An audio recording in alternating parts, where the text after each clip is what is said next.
I love this bike, and I hate this bike. It's a royal pain in the ass, but it needs an overhaul, so let's restore it.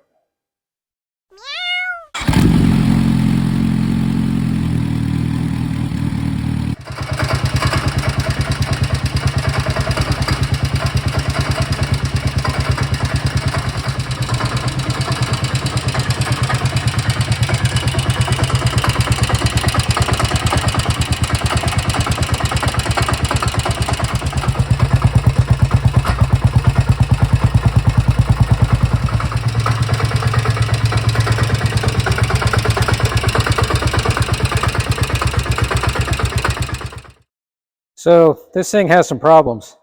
My 2006 Royal Enfield Bullet 500, which is actually the predecessor of this one, the Classic 500, which I just reviewed, so if you haven't seen it, go check that out. And this is my Continental GT 650, which I'm about to review, so stay tuned for that. But this one, this is my problem bike. So I got this last summer, so like 7 months ago, and it ran, but it had problems. But I got it running fairly well for several months, and it was great. I even read an article about it for Rider magazine. It's kind of what it's like owning a bike like this and riding around LA. It's a fun article. If you're bored, go check it out. I'll put a link down below. But anyway, about a month ago, it started running a little rough and started making some noise, and it just got worse from there. And then you heard that clip. The last time I ran it was about 2 weeks ago. And it's time to just kind of tear it down and rebuild it. It's an old Indian bike, and these bikes are only as good as the last person that maintained it. And it's had like 3 other owners, and it wasn't really maintained well. So I'm just going to tear the thing apart, and hopefully I'll get it running like a new bike again. So starting at the aluminum head, I don't think enough oil's been getting to the top end, and I think the valves are all but seizing at this point. And it's been very hard to start. It takes about 10 or 15 minutes to start it now, where it used to take 3 kicks, even if it's been sitting for a week. So what's going on is you have these 2 mechanical oil pumps and a spindle down here, then this glorified straw that brings oil up to the top end. And either something's going on here, or this straw is clogged, and it's not really putting oil up there. So I think that's what's been causing some of the problems at the top end.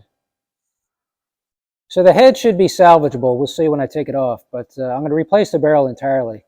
It's always had a little piston slap. It's kind of under control. I put a thick 20W50 conventional oil in here, which helped, but it's kind of done, and trying to salvage it at this point doesn't really make a lot of sense. I can get a new barrel, piston, and rings for like $250, so it just makes sense to replace it entirely.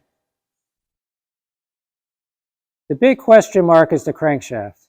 Now, I'm no master mechanic by any stretch, but I've been working with bikes since I'm 10, and I feel like I've got a pretty good ear about what rod knocking sounds like. I don't think I'm hearing it with this, but who knows. And there's a trick you can do. You can take the spark plug out and bring the piston up to top dead center, and then start bringing it down a little bit. Then put a screwdriver through the hole and put it on the piston and just give it a jolt. And if there's any movement, the bearing's going bad, but I've done it 3 times and it's rock solid.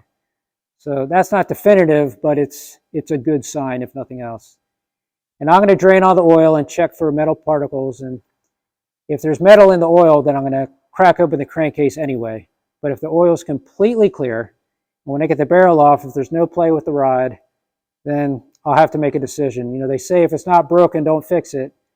And life would be so much easier if I could just stop at the barrel, but we'll see. I'll make a decision when I get there. So here's the 5-speed gearbox, and this I think is okay. It works. It's a little temperamental, but these have kind of a narrow window as far as the clutch and the cable, how it's set. And I'm going to replace the clutch and the cable. So it doesn't even have 20,000 miles on it, so I'm hoping it's okay. These are a pain in the ass to rebuild, and if I have to do it, I'll do it, but we'll see. I think this one's okay. So here's the primary cover. And you've got the clutch is right there, then the alternator is right there, and whoever owned this before me actually put an alternator in there backwards, and you can see the wire comes out right there in the back. And if you don't know what you're doing, you're going to think the wire should be facing that way, They should actually be facing forward, and then you route it to the back. So it's in there backwards, but somehow it works and it powers the bike. And some studs or something are broken, and it's banging up against the cover and making a bunch of noise. So I'm just going to replace that and replace the clutch and replace the primary chain. And hopefully we'll be good to go. So here's a carburetor. I think it's the original Mick carb. And it's fine, it works. I don't like this setup though. I don't like this big external air box, and it can be hard to get the air filter out. I'd like to just get an ammo carburetor with a S&B filter, but I'm throwing way too much money into this already, so I want this thing to go.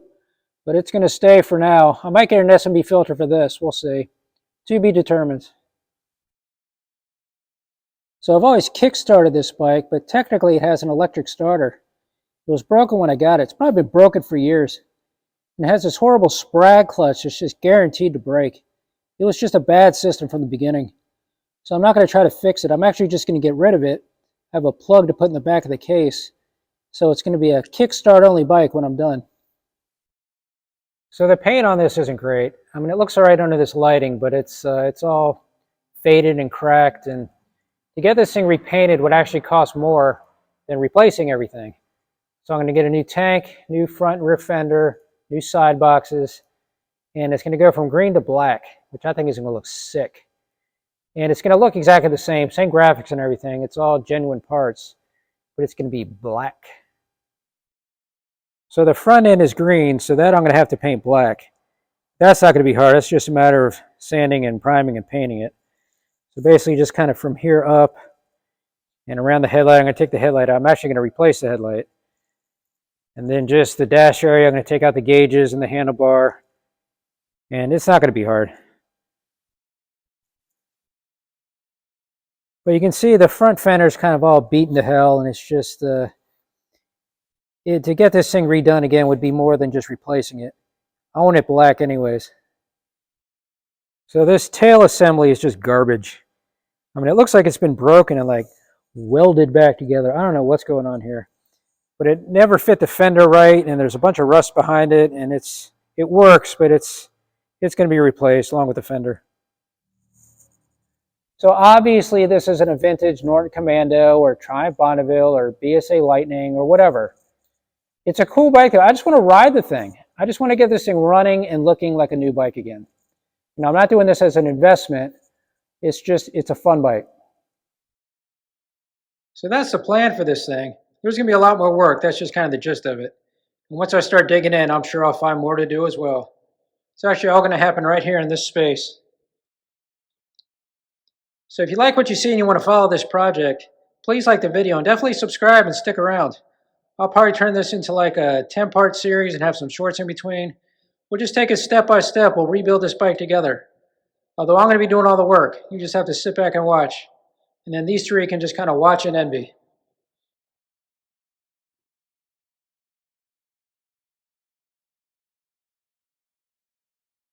Hey, so you think I can pull this off? I think I can do it. Maybe. I can do it. Stay tuned.